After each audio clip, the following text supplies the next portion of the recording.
போல கடன் கொடுத்து அவர் கொடுக்கிறவர்களுக்கும் இன்னொரு அன்பான ஆலோசனை, நீங்க அது உதவியா செய்றீங்கன்னா நீங்க அதை எப்படி கொடுக்க கூடாது தெரியுமா? வட்டி போட்டு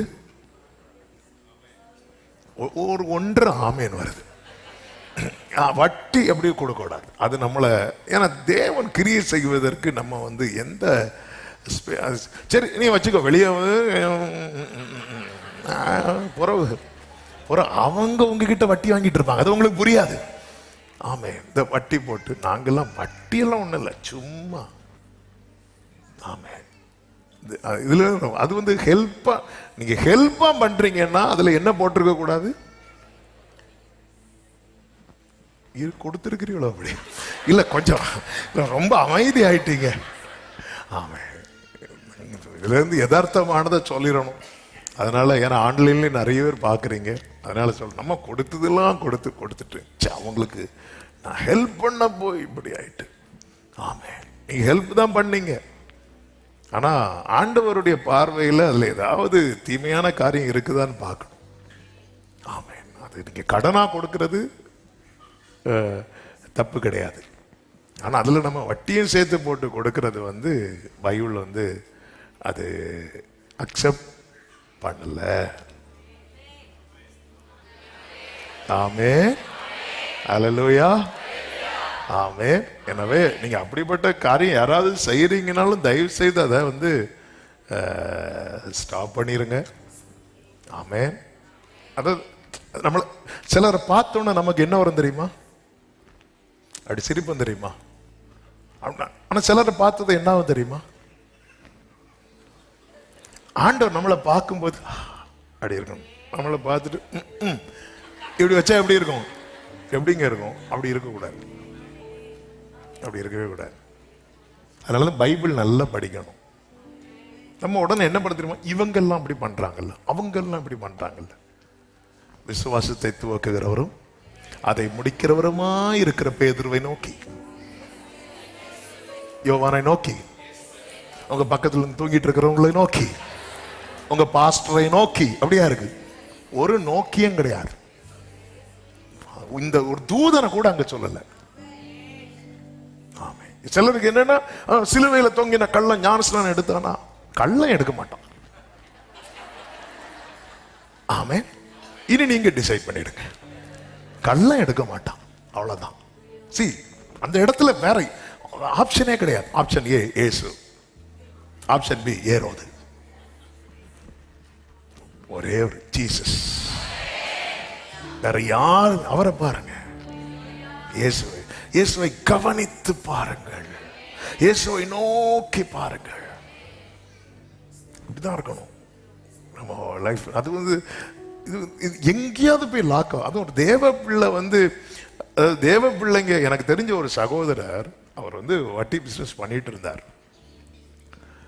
பண்ணிட்டு இருக்கும் போதே ஆண்டவருக்குள்ள வர ஆரம்பிச்சிட்டார். ஆண்டவருக்குள்ள வந்து நல்ல ஆண்டவரோட ஊழிய காரியத்துல எல்லாம் ரொம்ப ஈடுபட்டு ரொம்ப இருக்கும்போது ஆண்டவர்கிட்ட வந்து அவரே ஒரு பொருத்தனை பண்ணார். ஆண்டவரே, எனக்கு தெரியுது நான் பண்றது தப்பு அப்படின்னு, நான் பண்றது தப்பு ஆண்டவரே, நீங்க எனக்கு ஒரு நல்ல வேலை கொடுத்துட்டீங்கன்னா நான் இதை விட்டுறேன் ஆண்டவரே அப்படி சொல்லிட்டு பொருத்தனை பண்ணார். ஆண்டவர் அவருக்கு கவர்மெண்ட் ஜாபே கொடுத்துட்டார். கவர்மெண்ட் ஜாப் கொடுத்ததுக்கு அப்புறம் விடலை. ஏன்னா சில நேரத்தில் நம்ம வந்து வைக்கிற ஜாபம் இதெல்லாம் நடக்கவா போகுது, நடந்துட்டு கொடுத்ததுக்கு அப்புறம் விடலை. இதுவும் பண்ணிட்டு இருந்தார். ஏன்னா இந்த இதுல நிறைய இன்கம் டெய்லி கையில பண புழக்கம் வந்து இருந்துட்டு இருக்கு. கவர்மெண்ட் ஜாப்னா மந்த்லி வந்து ஒரு அமௌண்ட் போட்டுட்டு இருப்பாங்க. ஒரு நாள் என்னாச்சுன்னா, அவருக்கு திடீர்னு அவர் குளிச்சிட்டு இருக்கிறாரு. அவருக்கு அவர் அறியாத ஒரு பலவீனம், ஒரு பயம், எல்லாமே அவரை பிடிக்க ஆரம்பிக்குது.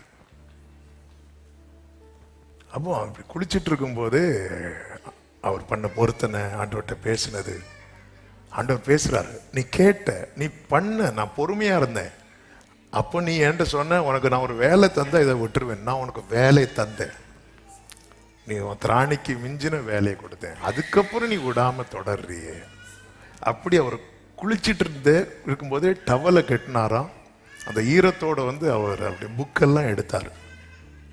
எடுத்துட்டு அன்னைக்குள்ள பேஜோட முடிக்கிறார். அடுத்த நாள்ல வெட்டுறார்.